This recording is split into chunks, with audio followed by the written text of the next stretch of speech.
ഈശ്വരാ, എന്റെ കഷ്ടകാലത്തിനാ ഇങ്ങനെ ഒരു കള്ളം പറയാൻ എനിക്ക് തോന്നിയത്.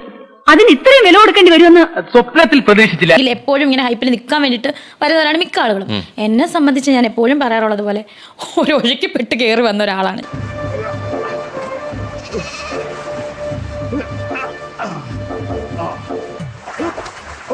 അപ്രത്യക്ഷമാണ്. പക്ഷെ അപ്രതീക്ഷിതമാണ്. ആരാണെന്നറിയാം, മീഡിയ എന്നാണ് ചോരുന്നുണ്ടെന്ന് വെച്ചപ്പോ എന്റെ മനസ്സിൽ കള്ളത്തരമൊന്നുമില്ല. എന്റെ ഒരു ക്യാരക്ടർ എന്ന് വെച്ചാല് ആദ്യം കാണുന്നവർക്ക് ഇവർക്ക് ഭയങ്കര ജാടി, പക്ഷെ എന്നോട് ഒരു ഒറ്റ തവണ ഒന്ന് സംസാരിച്ചു കഴിഞ്ഞാൽ എന്റെ സ്വഭാവം വീട് ചോരുന്നുണ്ട് രേണുസുതി. അപ്പൊ ഞാൻ അവിടെ നിന്ന് വീട് ഇങ്ങനെ വെള്ളം വീഴുന്നുണ്ട്, മഴ, ഇതാണ് പറഞ്ഞത്. പച്ചവെള്ളം ചവച്ചു കുടിക്കണ പഞ്ചപാവം അങ്ങോട്ട് ഇറങ്ങിയില്ലേ. ശരിക്കും ആ ചാനലുകാരൻ എങ്ങനെ മനസ്സിലായി ഈ വീട് ചോരുന്നുണ്ട്? ഫുള്ള് നമ്മളകത്തേക്ക് ഇങ്ങോട്ട് വെള്ളം വീഴുക. എറിച്ചിൽ എന്ന് പറയുന്നില്ലേ, എറിച്ചിലാണ് ഞാൻ ഉദ്ദേശിച്ച ചോർച്ച.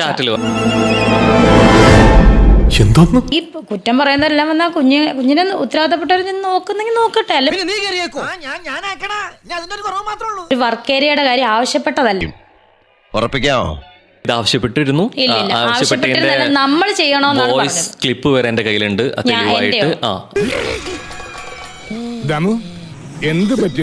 അതായത് വർക്ക് ഏരിയ വേണം, അതില്ലാത്ത പക്ഷം ചെയ്തില്ല എന്ന രീതിയിലേക്ക് നവമാധ്യമങ്ങളിലൂടെ അത് പുറത്തുവിടും. ഒരു കോണ്ടാക്റ്റും ഇല്ല. ഞാൻ ആ വീട് വെച്ച സമയത്ത് അയച്ച വോയിസ് ക്ലിപ്പ് എന്നൊക്കെ പറയുന്നത് ഏത് കാലഘട്ടം? അവമാനിക്കരുത്, ഞാൻ നല്ലൊരു കുടുംബത്തിൽ പറഞ്ഞവനാണ്. ശരിക്കും അങ്ങനെ ഒരു വീട് തന്നു കഴിഞ്ഞിട്ട് അത് മെയിൻറ്റെയിൻ ചെയ്യാന്ന് പറയുന്നത് താമസിക്കുന്ന നിങ്ങളുടെ ഉത്തരവാദിത്തം കൂടിയല്ലേ അത്? ഇല്ല, മെയിൻറ്റെയിൻ ചെയ്യാന്ന് വെച്ചാൽ താമസിക്കുന്ന നമുക്ക് ആ ഒരു പൈസ ആയിട്ടില്ല.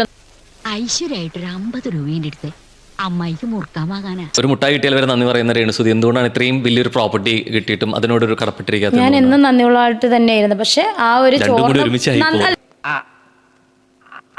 അതല്ല ഉദ്ദേശം. മഴ പെയ്ത് ചോർന്നപ്പോ ഞാൻ പറഞ്ഞു, എന്നോട് ആരോ ചോദിച്ചു, ഞാനത് പറഞ്ഞു, സത്യമായിരുന്നു. ശരിക്കും അവരെങ്ങനെയാ അറിയുന്നത് ഇപ്പൊ?